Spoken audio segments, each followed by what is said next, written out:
Let's dive deeper on the energy givers, TJ McConnell, Ben Sheppard, their importance to the Pacers and why they've been playing so well of late and why they're critical to the Pacers' success. Plus, Buddy Hield talks Pacers trade and the Timberwolves tonight. We'll talk about it all on today's Locked On Pacers podcast. You are Locked On Pacers, your daily Indiana Pacers podcast, part of the Locked On Podcast Network, your team every day.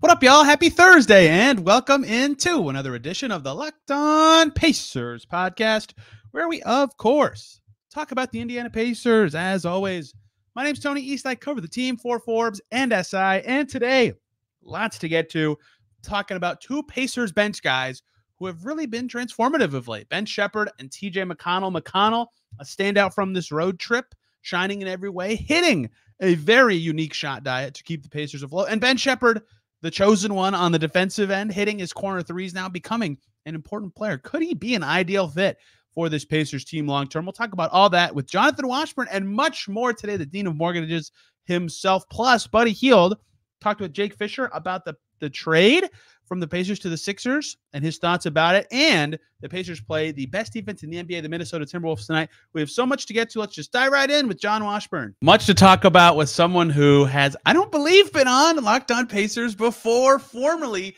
with 8.9 seconds when it was with ESPN's TrueHoop network, and with Jared Wade leading the way, and the Fieldhouse, the greatest temporary place for Pacers coverage of all time. It's Jon Washburn, the Dean of Mortgages himself. Jon, the Pacers won finally after a very crummy two-game stretch. Their bench is rocking again. Buddy Hield's talking about his trade for the first time, and they play the best defense in the league tonight. Man, do we have a lot to get to.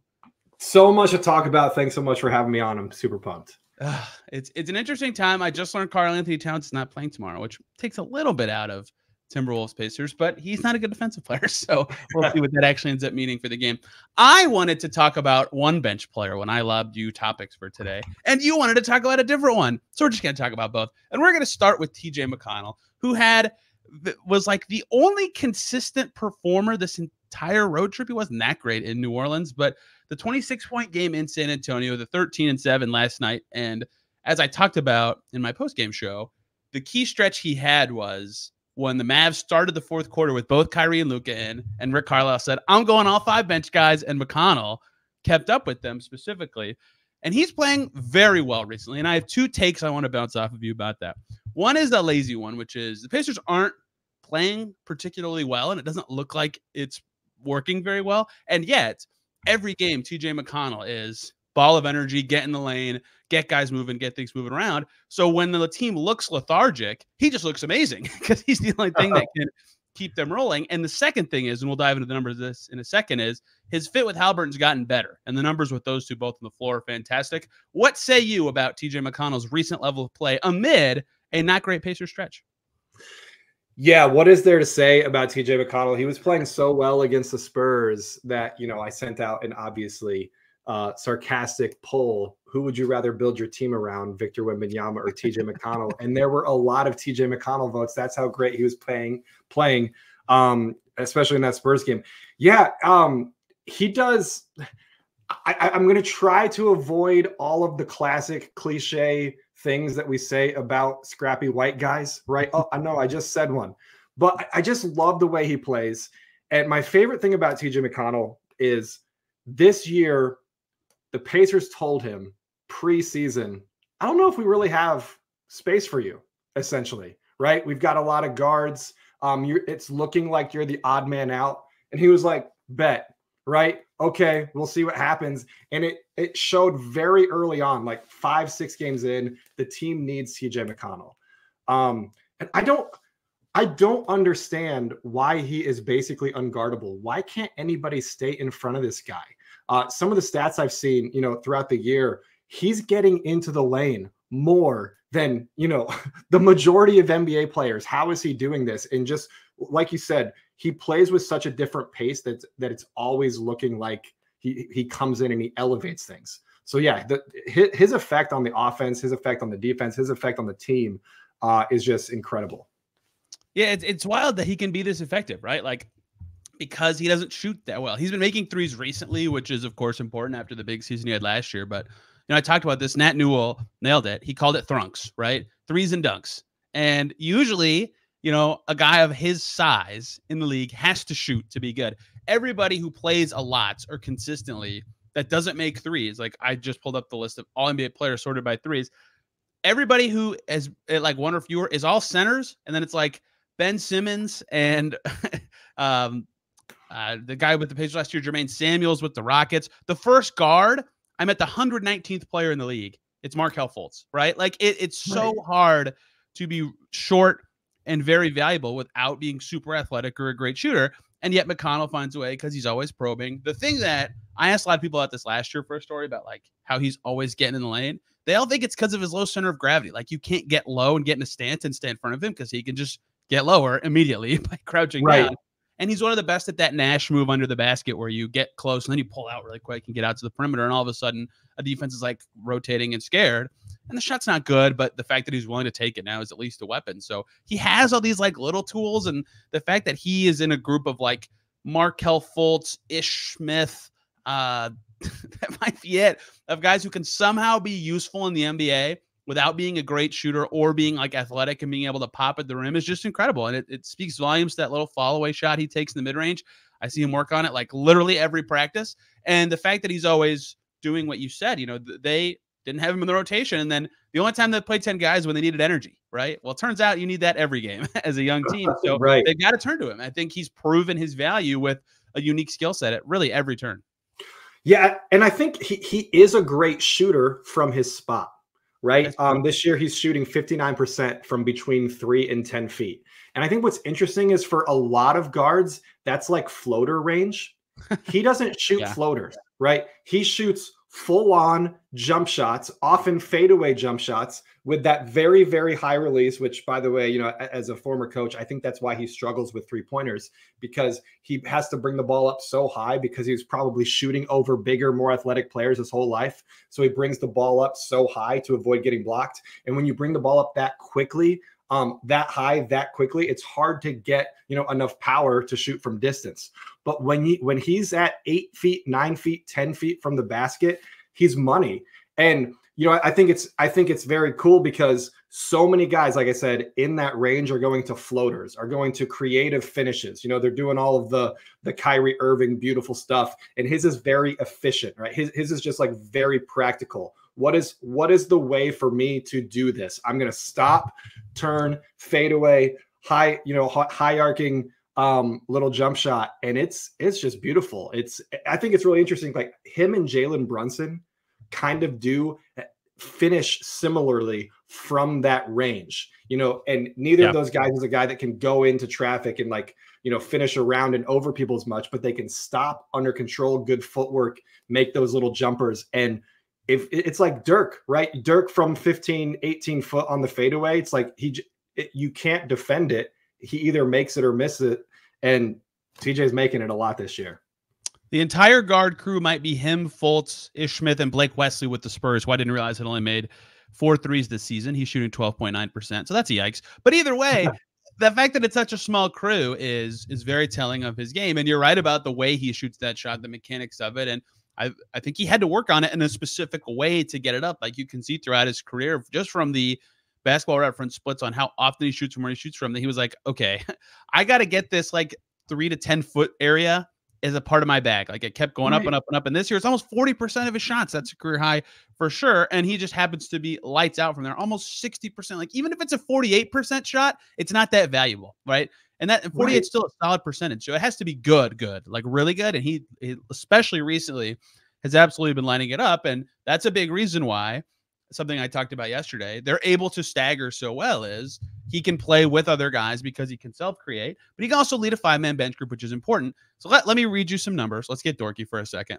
This is huge to me for the Pacers this year, right? When Tyrese Haliburton's on and TJ McConnell's not, we know their offensive rating is great. It's 123.7. When McConnell's the guard and Haliburton's not on the floor at all, Their offensive rating is 118.4. That's still really good, right? It's not as awesome as the Pacers are all the time, but the fact that they can be at a really high offensive level without their star on the floor says a lot about how McConnell's able to run their team.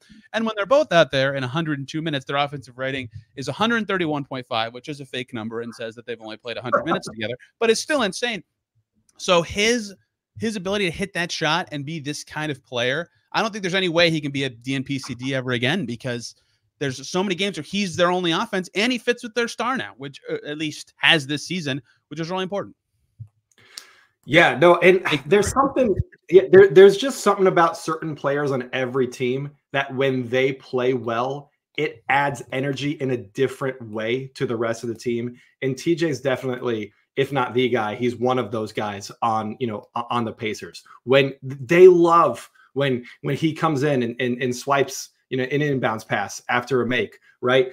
And, they love when he gets going sometimes and he goes at a guy 2, 3, 4 times in a row, scores 6, 8 points in a row.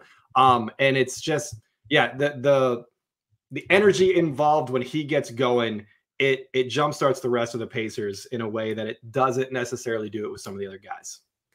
Well, you just said energy givers, John, which means I'm contractually required to easily transition to the other guy you want to talk about. For those who don't understand, who want some inside baseball on podcasting, which sounds like the dorkiest thing of all time, I told John some stuff I want to talk about, and he said, I have some Ben Sheppard / big picture of the future of the two position thoughts. And every time someone has thoughts they want to share, I'm putting it early in the show. Hey guys, short little break. We got to talk about Nissan. Are you the kind of driver that likes to push things a little further? Ever wonder what adventure could be around the next corner? Well, our friends at Nissan have a lineup of SUVs with the capabilities to take your adventure to the next level. Like the 2024 Nissan Rogue is perfect for city drives and great escapes. Class exclusive Google built-in is your always updating assistant to call on for almost anything. Gone are the days of connecting your phone. Google Assistant, Google Maps, and Google Play Store are built right into the 12.3-inch HD touchscreen infotainment system. The 2024 Nissan Rogue is the perfect midsize crossover for your next adventure. There's also the Nissan Pathfinder, room for 8, expansive cargo capacity, and advanced 4x4 capabilities with 284 horsepower and up to 6,000 pounds of towing. When an adventure calls, the Pathfinder is there to answer. Take the Nissan Rogue, Nissan Pathfinder, or Nissan Armada and go find your next big adventure. You can shop for it all at nissanusa.com. We're talking about Ben Sheppard, who returned last night, and the Pacers immediately get back on track. He hit 4 threes. He fights over screens. He's awesome. What say you of Ben Sheppard and the future of the two position with the Pacers? Because I have a hunch that I'm going to have a similar take to you, but we'll see where you go with this. Yeah, so I keep watching what he brings offensively and defensively. Offensively, the ball doesn't stick with him. I think he's eventually going to be a better shooter than his percentages show this year. He's already shot much better as of late than he did earlier in the season. So you see that starting to come around. But just, the usage rate that he needs on offense and the defensive versatility and intensity that he brings on defense. Is this guy the future starting two for the Indiana Pacers? I was really big on wanting to see the Nembhard experiment. And I think I'm done seeing the Nembhard experiment. I like Andrew Nembhard. I think he's a great player. I don't think he quite brings enough juice to the offense to be that guy in the starting lineup long term. Whereas what Sheppard has done on both ends of the floor, I think if you believe that Tyrese Haliburton is the engine of, a contender, which I do believe he is on offense, you're going to want him to have the ball as much as possible. And you're going to want to surround him with good shooters and good defenders. And if you've got Tyrese as the primary playmaker, you've got Pascal as the secondary playmaker, Myles is going to do his thing. I think it might make sense long-term to fill those other two wing positions with Sheppard and Nesmith. I don't think Sheppard's ready yet, but I'm thinking long-term, Sheppard might be the guy that puts Mathurin obviously into a 6-man type of role, a guy that can finish games, come in, carry bench units and such. I don't necessarily know if I'm not going to say that Ben Sheppard's more talented than Mathurin. I'm just thinking big picture how the team is put together. Is Sheppard potentially an option, as a long-term starting two? I'm a huge Andrew Nembhard guy, as many know, and I think he might be the best perimeter defender on the team. Right now, he should start to me. Here's what's changed for me and what has gotten me thinking about what you just said is they have Siakam now, right? So with the starters specifically, the secondary ball handling of Nembhard is less important, and he's been more efficient because they have two other stars he could play off of, but he doesn't have to get his own shot as much. He doesn't need to be creating as often. And we just talked about Haliburton plus McConnell lineups, right? There's less stuff for Nembhard running the show at all. So he could have a bigger role if McConnell's ever not on the team. But as it stands right now, his role is different than it was even a month and a half ago when they didn't have Siakam. And so because of that, I have thought about, and I talked about this with Wilfer on this show right after the All-Star break, is like, what is the of all the NBA players right now, not non-star edition, like rule out, the best shooting guard in the league, who's the best two-guard fit next to Tyrese Haliburton? And it's the guy who just won the title to me. It's just a coincidence, but that kind of fit next to Jamal Murray, for example, KCP, right? Someone like that, wing-sized, good shooter, doesn't need the ball, really consistent. And I feel like Ben Sheppard can, let me be very clear, I'm not saying he will. That's a really high bar. KCP's really good. KCP's really good. But the defense is impressive. I've said I think the Pacers' best five-man defensive lineup has Ben Sheppard in it. So far, the shooting has been fantastic from the corners, right? I pulled this up before we started because I figured we'd get to this. From the corners, he's 20 for 44. From above the break, he's 12 for 45, right? He's got to get all those eventually, and it's a longer three from above the break than he's accustomed to from college. But if he can become that type of player all the time, I think that is, in theory, the ideal guy in the framework of the Pacers' two stars at the two, similar to what Nesmith's skill set is in a way. Maybe they'll need more ball handling as this team evolves, and then Nembhard will still be the answer. But that, I think there's a pretty good chance, or at least, the framework of a chance that at least the idea of what Ben Sheppard could be, that you're absolutely right. Yeah, I like how the Ringer puts it in their draft coverage. Will let's say shades of, right? This guy has shades of so-and-so. I see shades of KCP or that type of player. I need to find some other names, but don't always say KCP. So continue while I look at other names. Gotcha. Yeah, no, I see shades of KCP, and I agree with you about Nembhard. His skill set, once we got Siakam, is a little bit redundant. There's a little bit too much overlap between them, and I almost wonder, a long-term future second unit of Nembhard and Mathurin, with a starting lineup of Sheppard with Tyrese in the backcourt. I watch this, and when it looks good, it makes sense to me. The puzzle pieces fit together in my mind, in a really cool way. Yeah, I actually couldn't come up with anybody fast enough. But I agree with you there. And fit is a big part of it when you get the stars, right? And this is what the Nuggets kind of did. They're the recent champions, so I feel like it's lame to just be and lazy to just be let's talk about the Nuggets and how they built their team. But similarly, they had a brilliant passer star, and they figured out what fit around that kind of player. So even if they hadn't won the title, they'd be an interesting, at least, test case of what the Pacers could think about emulating. And they had the Jokic and Murray, and then they added Aaron Gordon, and then they added KCP. They figured out the fits and went that way. So maybe Sheppard can be one of those guys that just makes a lot of sense in the same way that Nesmith has turned out to be, in the same way that Myles Turner has been a wonderful fit. We'll see, but I think I agree with you. I'm big on what Ben Sheppard has been doing, and clearly they are too because they're playing him. But I'm trying to not be just Ben Sheppard's been a good fit because of these things. I want to see if he continues to seem like a good option if the threes stop falling, because then it's well, maybe you go to Doug McDermott because he's a rookie, and then don't worry about that next year. You just go Sheppard the whole time. I don't know. But as the threes are falling, you certainly continue to play him the rest of the way. Yeah, no, Caitlin Cooper wrote a fantastic thing just looking at his closeouts, right? And so the last several games that he's played, I know he missed a couple games. I've been watching his closeouts. So any of you out there that you're not familiar with footwork, baby. Yeah, you're not familiar with the Ben Sheppard experiment. Next time he comes in, watch his closeouts, right? They're just very clean. He doesn't get blown by. He's long enough to really challenge shots. And, he does the little things, the way he navigates screens and fights through those screens defensively, the way he's played against some bigger, stronger guys already as a rookie this young. It's just really exciting. I see the outline, the shades of the type of player that I think could be the perfect, fifth piece in that lineup. If you're thinking, Tyrese and Nesmith and Siakam and Turner are pretty solid, pretty sure bets to fill those other four for the foreseeable future. Sheppard is the type of guy I think that could maybe fit.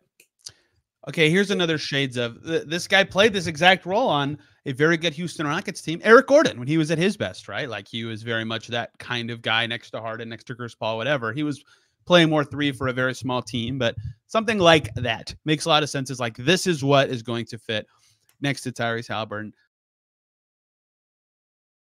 One more break here, guys. We got to talk about the lovely folks over at Game Time. You shouldn't have to worry. When you buy tickets to your next big event, Game Time is the fast and easy way to get tickets for all the sports, music, theater, comedy, whatever near you. They've got killer last-minute deals, all-in prices, views from your seat, their best price guaranteed. Game Time takes all the guesswork out of buying tickets. How should I know? I used it. I went to New York for a trip with my fiance. We wanted to go see the New York Liberty play at home that night. And we got tickets the day of the game. I got to flip around the arena, figure out where I wanted to sit based on that view you can see right in the app. There's no hidden fees. The price you see is the price you pay. They have zone deals. And of course, the Game Time guarantee made me feel good because, you're going to get the best price. If I went somewhere else and I had found tickets in the same section row for less money, Game Time will credit you 110% of the difference. It's the best, lowest hassle way to buy tickets to any event. Download the Game Time app, create an account, use the code LOCKEDON. You'll get $20 off your first purchase. Terms apply. Again, create an account, redeem the code LOCKEDON for $20 off at Game Time. Download Game Time today. Last minute tickets, lowest price guaranteed. John, the reason that the discussion on the Pacers starting two guard is a discussion at all is they traded away one Buddy Hield this season. Makes some sense. Doesn't make some other sense in some other ways. Perhaps given his desire to be traded, it makes some sense, as Greg Doyle reported. Perhaps given that the Pacers got worse in the season, they want to make the playoffs, it doesn't. But there is a lot of factors to play for all this stuff. Well, Buddy Hield talked to Jake Fisher about the trade. I think it was very interesting, some of the quotes that came out of this. And so I want to talk about it for a little bit. The first one, John, if you'll let me read, from Buddy Hield to Jake Fisher in Yahoo Sports, if you'd like to read this, says, quote, "If a team doesn't want to re-sign you, we ask them early, and you know how it is. It's the game," Hield told Yahoo Sports. "They say they want to sign you, and then after it doesn't happen, the conversations don't really keep going on the phone. It's like talking to a wall, and nobody's responding back. But after that, you're under contract, and you have to honor your contract. So it's one of those deals where you just got to come in every day and be professional. But I know the vibe was so different." Well, okay, this is so interesting because what we heard before the season, what was reported, was that they were at an impasse on an extension, which they wouldn't know that unless the Pacers offered an extension to Buddy Hield. So I think saying they didn't offer a contract, right, that they may is telling to me that maybe they didn't. Maybe as the season progressed, the Pacers decided no. Here's what I think. I don't know any of this. I haven't actually asked anyone since this article came out. I think before the season, the Pacers were interested in extending Buddy Hield, and I think they had a number in their head that they thought made sense. And clearly Buddy Hield did not agree with that number. And I think they had to offer it for them to know they were far apart and get to this point. But I think what happened is when they got Pascal Siakam, all of a sudden when the luxury tax became this potential barrier, not only is their number important that the Pacers originally had in their head, it might become a hard line in the sand. And if Hield is just going to say no way, well then yeah, they're not going to right. up talks are offered again. So what I think that sounds like is as soon as extension talks were dead, Hield that's what it reads like, and what I think is reality. They both are married and makes sense. It just kind of reads like that's not the case. So I think Hield's right to feel that way, but I also think the Pacers are right to have changing dynamics of the situation, given that they made a huge trade in January. That's just my thoughts on that. There's one more quote I want to get to. What say you to that? Yeah. So again, I don't know exactly what went down behind closed doors, right? I'm sure the Pacers will say one thing. I'm sure Buddy is saying another thing. The thing that kind of struck me as weird about that quote was, I don't know if I'm sure you remember the article that came out about the Pacers as an organization as a whole. I think it was maybe 2 years ago. I think it was on The Ringer. Maybe it may have been somewhere else. But the whole idea was like the Pacers are always honest with their players. And it's like Jonathan Abrams, Bleacher Report 2021, I think. Yeah. There we go. But Jonathan yes, Abrams. what are we talking about? And it talked about how transparent they are with their players. Like something like, yeah, you're probably not in our picture long term. This is what we would like to do. What would you like to do? Where would you like to go? Let's just be honest with you. We're a small market team. We don't have the ability to pull Daryl Morey stuff with players and just do, whatever they want to do. And I never heard any players or any, former Pacers or current Pacers come out and be like, no, that's false. Like it seemed like this was like pretty standard operating procedure for the Pacers. So what Buddy said went down. I just like kind of immediately thought like that doesn't necessarily seem to be par for the course for this organization. I didn't know, but that it didn't strike me as that way. And it seemed more like, yeah, I think what you said may have happened, right? They offered a number, and to Buddy, that wasn't a real offer, right? It was a real offer from the Pacers' perspective. But to Buddy, he's thinking, I'm one of the greatest, 10 greatest three-point shooters of all time. I'm best friends with Tyrese Haliburton. Of course, you'd want me. Oh, that's not a real offer. Maybe he got his feelings hurt. I'll give Buddy this, though. He played hard. He helped the Pacers a lot early this year. He was part of one of the greatest offenses, statistically that we've ever seen. And there's a lot of Pacers fans all over everywhere that always get, are infuriated by Buddy's lack of defense, or, if he's not hitting his shots, it's what is he doing? Right. And well, he's spacing the floor and he's moving the ball, and he did a lot for the Pacers. But yeah, that specific quote from the Yahoo article today, my BS detector kind of went up a little. It was like, I wonder if that's actually true. Usually on stuff like that, we know what happened. We have actions that can tell us some of the story. I always try to marry up what they're saying with what else has been reported and try to see, okay, can this all make sense? Can everybody, what they're saying and what they believe, actually like follow some path of reality? And that's why I think the Siakam trade has to be a factor, right? All of a sudden their situation changed in a meaningful way, which made it harder for, even if they already were at an impasse, it makes it harder for their goals to be the same immediately, right? Because their financial situation is so much different and their team situation is different, right? They need a different kind of starting lineup. And that's the other thing he said that was really interesting. He said, I think that was the most challenging part, was the indecision. Just like with games, we had a lot of guards and we didn't ever know what decision Rick was going to make, who's starting, who's not, and how they feel about you. I know there was a feeling when they weren't feeling too hot about me. I know there were a lot of decisions like who's going to be on the court, who's not. I just know it was at the point in the season where it was like, all right, I need to get out of here. So I get from his perspective thinking, hey, if they are going to play me off the bench and not feel hot about me, I'm about to be a free agent. Like I want to play, I want to make shots, I want to get paid. That's good business by him, I think. But I also think the Pacers largely made mostly smart lineup decisions all season. Like their early season change was reactionary to their starters not working. And then he did start and he played pretty well. And then guess what? That lineup stopped working because of the way Haliburton was being defended. They changed. They had their best stretch of the season, right? Like in general, I think I don't know the conversations that specifically went into those lineup changes. Perhaps that was the part that he's referring to. But I think the decisions they made have at least proven to be justified and successful. I understand from his perspective and the business of basketball perspective, perhaps that being more confusing, but it's interesting to hear his side of all this because, through the season, it never felt like he was getting, besides coming off the bench when he thinks he's, he has stated that he would like to start like he did in Sacramento. Okay. He never said that here, but, there was nothing that ever seemed like this would kind of be something he would say. It's just the business of basketball kind of makes this the feelings that make sense for Buddy Hield. And I think that's how we got here. Yeah. I thought that second quote that you just read, that one made more sense to me. Like I understood it. I simultaneously agree that Rick Carlisle and the Pacers staff changed things in positive ways for the Pacers throughout the season to adjust to problems that they were seeing in the lineup. I believe that, but also they did change things around quite a bit, probably more often than the average, team that's 7 games above 500. And I do think that a player in Buddy's position or in Ben Sheppard's position or in TJ McConnell's position or all of these really good bench wings and guards that the Pacers have, if you're coming in and tonight you're playing 12 minutes and tomorrow you're playing 28, that is tough to get a rhythm. So I empathize with that a little bit. I agree with that. I don't know that it's as much indecision as we are adjusting to what we are seeing, right? I don't think it was like Carlisle was out there like, I don't know what's working. Let's try this today. I think that there were actual reasons for the changes, but from a player's perspective, you know, his role changed pretty severely at least 2 different times.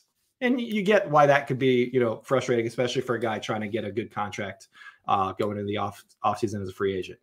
They started the season with him coming off the bench. They went 7-5.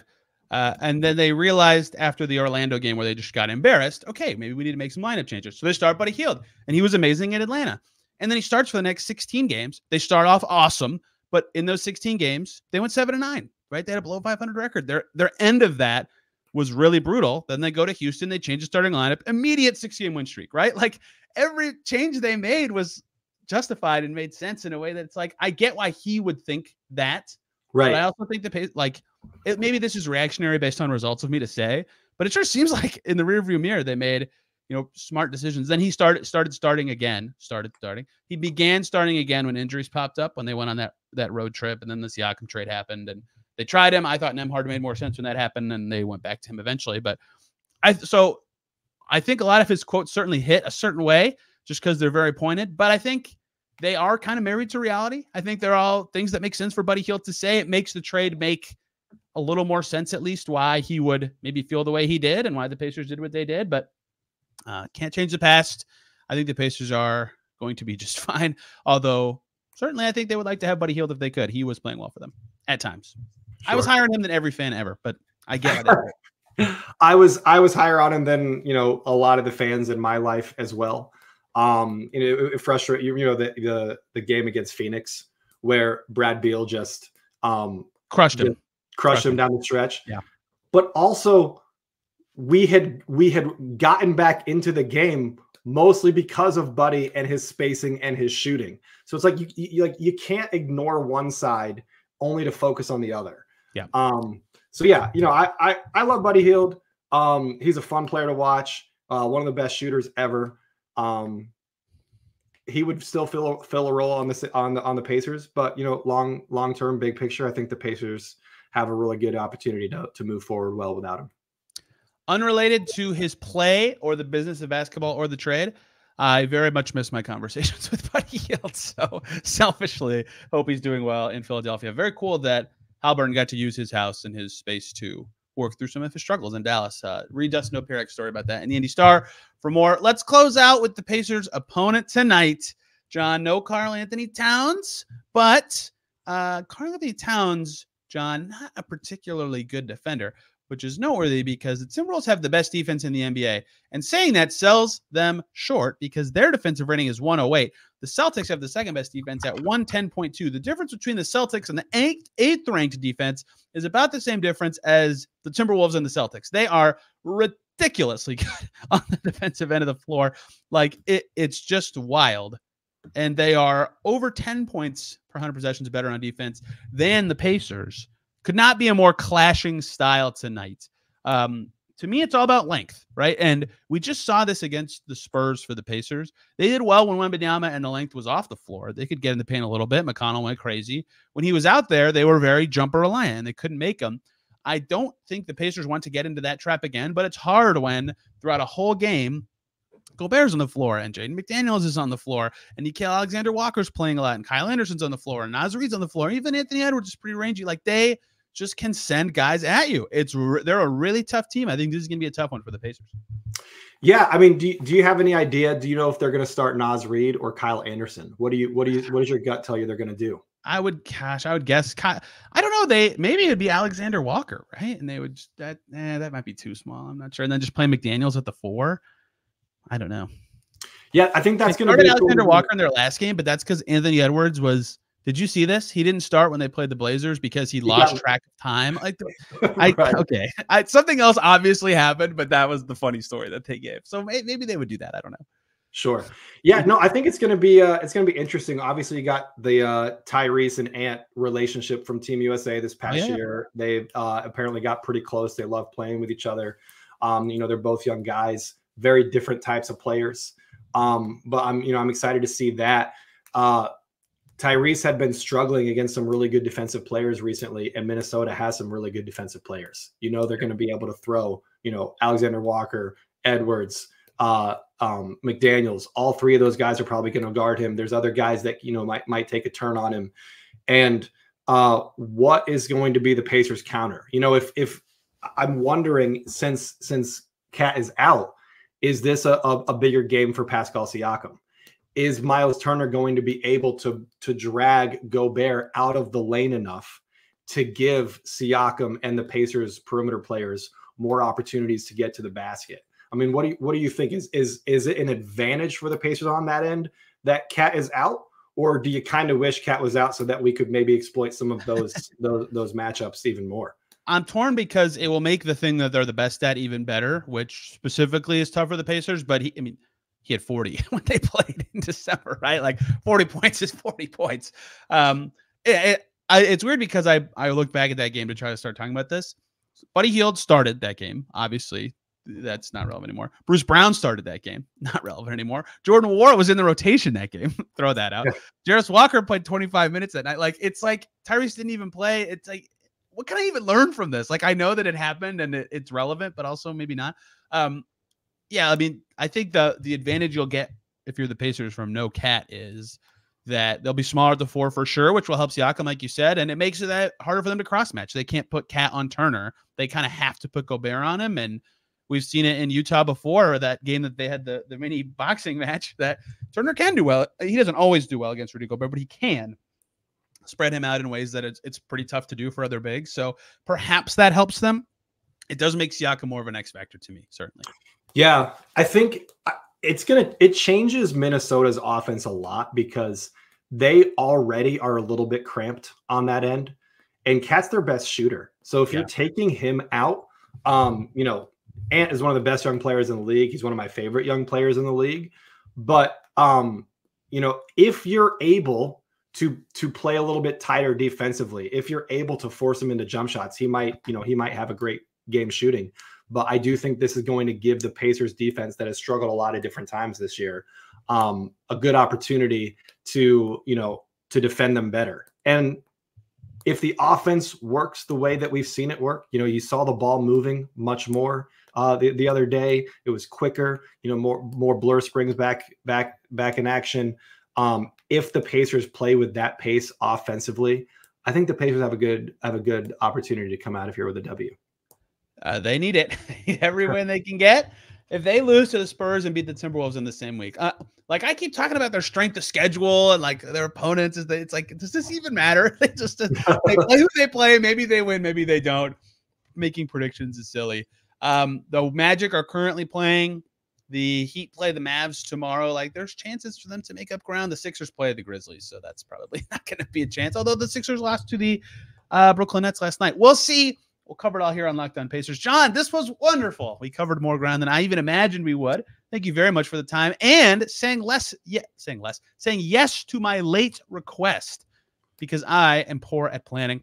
Thank you very much. Where can people find you? The things you have to say about the Indiana Pacers. Yeah, follow me on Twitter at Dean of Mortgages. 90% of my tweets are about the Pacers, and then 10% are about mortgages, which is what I do in my day job. But yeah, if you're here for 34 and a half minutes, John, I will let you talk about Steadfast Mortgage if you'd like to.